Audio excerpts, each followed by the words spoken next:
Hi అండి, ఈరోజైతే sweet recipe rasmalai చేద్దాం. దానికోసం 1 లీటర్ పాలు తీసుకుని చక్కగా కాచుకున్న తర్వాత ఒక చెక్క నిమ్మరసం అయితే పిండుకున్నాను. ఇప్పుడు అందులో నిమ్మరసం పిండడం వల్ల పాలైతే విరిగిపోతాయి కదా. విరిగిన వీటిని పూర్తిగా విరిగేలాగా మరి కాసేపు కాచుకోవాలి. ఈ విధంగా చూసారు కదా, ఎలా విరిగి పూర్తిగా పాలల్లో ఉన్నటువంటి చిక్కదనం అంతా గడ్డలు కట్టేలాగా ఇలా తిప్పుకుంటూ కాచుకున్న తర్వాత ఈ విధంగా వడకట్టుకోవాలి. వడకట్టుకున్నటువంటి ఈ మిశ్రమాన్ని ఒక 2 సార్లు మనం నిమ్మకాయ పిండుకున్నాం కదా, పుల్లదనం పోవడానికి 2 సార్లు చల్లటి నీళ్ళలో కడుక్కున్న తర్వాత ఈ విధంగా ఇందులో ఉన్నటువంటి మొత్తం వాటర్ పోయేలాగా ఇట్లా చేసుకోవాలి.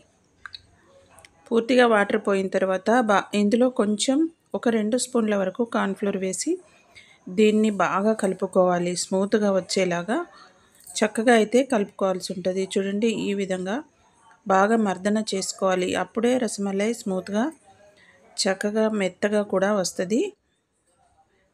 ఎక్కడ క్రాక్స్ అవి లేకుండా చక్కగా రావాలంటే మనం కలుపుకునే దాన్ని బట్టి ఉంటుంది. ఈ విధంగా కలుపుకోవాలి. కొంచెం శ్రమ అవుతుంది, పర్వాలేదు. పిల్లలకు మనకు ఇంకా ఎవరైనా చాలా ఇష్టంగా తింటారు, అందుకోసం కాస్త శ్రమ పడాల్సిందే. ఇప్పుడు ఇలా నలుపుకున్న దాన్ని చేతికి కాస్త నెయ్యి రాసుకొని ఈ విధంగా ఉండలు చేసుకున్న తర్వాత కాస్త నొక్కుకోవాలి. చూసారు కదా, ఈ విధంగానే మొత్తం పాలను ఈ విధంగా చేసేసుకుందాం. మొత్తం పాలను చేసిన తర్వాత 4 కప్పుల నీళ్లకు 1 కప్పు వరకు షుగర్ వేసుకోవాలి.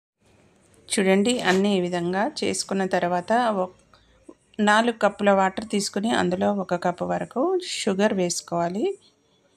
షుగర్ కరిగిన తర్వాత మనం చేసి పెట్టుకున్నటువంటి రసమలై అందులో వేసుకోవాలి.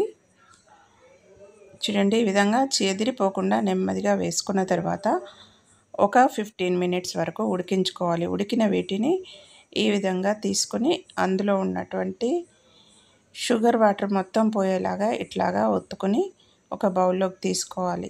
తీసుకున్న తర్వాత పక్కకు మరికొన్ని పాలు తీసుకుని అందులో తగినంత షుగర్ వేసుకొని యాలకుల పొడి కూడా వేసుకొని మరిగించుకోవాలి. నా దగ్గర కుంకుమ పువ్వు లేదు కాబట్టి నేను కస్టర్డ్ పౌడర్ వేసుకుంటున్నాను. ఇంకా మంచి ఫ్లేవర్, పాలల్లో చిక్కదనం కూడా వస్తుంది ఈ కస్టర్డ్ వేయడం వల్ల. ఈ విధంగా కస్టర్డ్ వేసి పక్కకు కొన్ని పచ్చిపాలు అంటే కాచి చల్లారించుకున్నటువంటి పాలను తీసుకొని కస్టర్డ్ వేసుకొని ఉండలు లేకుండా కలుపుకొని ఆ తర్వాత కాగుతున్నటువంటి ఈ పాలలో అయితే వేసుకోవాలి. అడుగంటకుండా కస్టర్డ్ వేసుకున్న వెంటనే చిక్కబడుతుంది కాబట్టి అడుగున ఆగి ఉండకుండా ఈ విధంగా కలుపుతూ ఉండాలి. కాస్త చిక్కదనం వచ్చేలాగా ఈ విధంగా కలుపుతూ ఉండాలి. చూసారు కదా, చిక్కదనం ఏ విధంగా వచ్చిందో. షుగర్ కూడా కరిగిపోయింది, ఇంకా పాలు కూడా చిక్కగా అయ్యాయి కదా. ఇప్పుడు డ్రై ఫ్రూట్స్ అయితే వేసేసుకుంటున్నాను. డ్రై ఫ్రూట్స్ వేసుకున్న తర్వాత కూడా మరి కాసేపు ఇట్లా కలుపుకొని స్టవ్ అయితే ఆఫ్ చేసుకుని ఇంకా మనం చేసి పెట్టుకున్నటువంటి రసమలైని ఇందులో వేసుకోవాలి. పూర్తిగా మునిగేలాగా వేసుకుంటే ఇందులో ఉన్నటువంటి పాలల్లో ఉన్నటువంటి స్వీట్ అంతకుముందు కూడా పీల్చుకుంది కదా, అది మొత్తం ఫ్లేవర్ ఇంకా దానికి పట్టి చాలా టేస్టీగా ఉంటాయి. ఈ దీపావళి పండగకైతే మేము చేసుకున్నాము, మీరు కూడా చేసుకోండి, చాలా బాగుంటాయి. పిల్లలు పెద్దవాళ్ళు ఎవరైనా ఇష్టంగా తింటారు. చేయడం కూడా చాలా ఈజీ. పన్నీర్ ఇంట్లో లేకపోయినా ఈ విధంగా చేసుకోవచ్చు. ఒక్కొక్కరు ఒక్కటితో అయితే ఆగిపోరు, చాలా అయితే తింటారు. మా ఇంట్లో పిల్లలు పెద్దవాళ్ళు ఎవరైనా స్వీట్స్ చాలా ఇష్టంగా తింటారు.